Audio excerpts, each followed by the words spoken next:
Sir, आपके साथ जो दांतेवाड़ा में घटना घटी उसके बारे में आपने कुछ संक्षेप में बताया, क्या उसके बारे में आप विस्तार पूर्वक चर्चा कर पाएंगे यहाँ पटना में?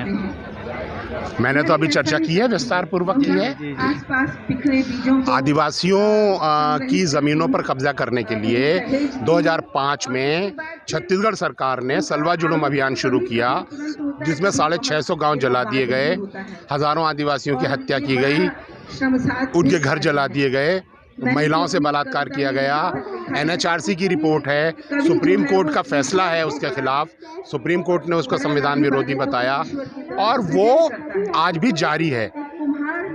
ऐसा ही एक मामला लेकर के मैं सुप्रीम कोर्ट गया था, जिसमें 16 आदिवासियों को CRPF ने मार डाला था, छोटे बच्चे का हाथ काट दिया था, और उस मामले में सुप्रीम कोर्ट ने मेरे ऊपर 5 लाख का जुर्माना लगाया, क्योंकि अगर सुप्रीम कोर्ट न्याय दे देता तो ये बात खुल जाती कि सरकार ही अपनी जनता के खिलाफ एक युद्ध लड़ रही है, सरकार ही जनता की हत्या कर रही है, जबकि सरकार का काम जनता की रक्षा करने का है।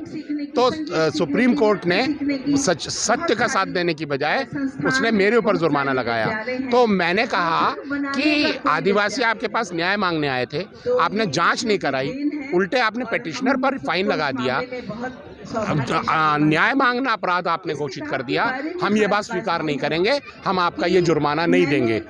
और हमने जुर्माना नहीं दिया। और आदिवासियों की जो स्थिति है, उनकी जो लोकतंत्र की लड़ाई है, क्योंकि आदिवासी की लड़ाई खाली अपने लिए नहीं है, आदिवासी इस देश के लोकतंत्र को बचाना चाहता है, इस देश की न्यायपालिका को बचाना चाहता है, और वो लड़ाई सबकी लड़ाई है। तो यही हमें कहना है कि जो हमला आज आदिवासी के ऊपर हो रहा है वो इस देश के किसानों के ऊपर भी होने वाला है, इस देश के नौजवानों के रोजगार छीने जाएंगे, छोटे व्यापारी को ख़त्म किया जाएगा, किसानों की ज़मीनें हड़पी जाएंगी। तो उसको, उस लड़ाई को पहचानने की ज़रूरत है, उस हमले को पहचानने की ज़रूरत है, और सबको मिल करके संविधान, न्याय और लोकतंत्र को बचाने के लिए आदिवासी की लड़ाई में साथ देने की ज़रूरत है। जैसे कि आप न्याय मांगने गए और सुप्रीम कोर्ट द्वारा आपके ऊपर जुर्माना किया गया या फिर कोर्ट को कुछ आदेश दिया गया है शायद केस चलाने के संबंध में, तो इस न्याय प्रक्रिया को आप कैसे देखते हैं? नहीं, ये तो न्याय प्रक्रिया क्या, ये तो अन्याय है पूरा। खाली मेरे ऊपर नहीं हुआ है। आप देखिए, इनके तीस्ता सीतलवाड़ को जेल में डाल दिया। अब तीस्ता सीतलवाड़ की क्या गलती थी? भाई, कोई आया आपके पास, सामाजिक कार्यकर्ता के पास, कि हमारे साथ अन्याय हुआ है, उन्होंने मदद कर दी तो उनको जेल में डाल दिया। फिर खाली यही मामले नहीं है। आप देखिए कि सिद्दीक कप्पन खाली वो एक दलित लड़की के बलात्कार का केस में हाथरस जा रहे थे जांच करने, रिपोर्टिंग करने, तो उनको अरेस्ट करके जेल में डाल दिया, UAPA लगा दिया। एक पत्रकार रिपोर्टिंग नहीं कर सकता और वो मुस्लिम है, इसलिए आज तक वो बाहर नहीं आए।